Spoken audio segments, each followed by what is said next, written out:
Sa harap ng banta ng panibagong bagyo, mahalagang tayo mismo at ang ating pamilya ay handa dito. At isang maaring gawin ang ihanda ang inyong go bag. Ngunit ano-ano nga ba ang laman ng mga ito? Alamin natin yan sa sentro ng balita ni Clazel Pardilla. Bago pa humagupit ang sakuna, dapat laging handa. Gawing emergency ready ang pamilya. Maghanda ng go bag.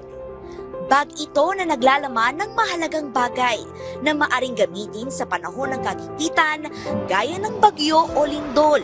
Ilagay din ito ang mga basic survival item tulad ng mga pagkain, delata, biskwit, tubig, first aid kit, napakahalaga.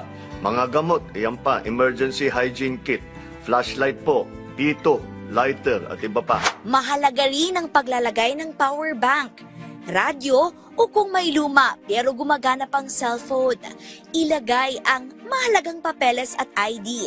At kung maaari, magsilid ng cash o pera. Tandaan na ang go bag hindi kinakailangan bongga, basta hindi sira at kayang ikarga ang importanteng mga gamit. May mga lokal na pamahalaan ang nagbibigay ng go bag, gaya ng Quezon City, Taguig at Pasig. Ito ay waterproof dry bag. Sa loob nito ay may 5 raincoats, Ziploc bag, 1 box of multi-pack energy bar, 1 insulated tumbler, 1 stainless steel mug and sport, 1 solar-powered radio with LED light, emergency whistle with lanyard, multifunctional 5-in-1 scissor.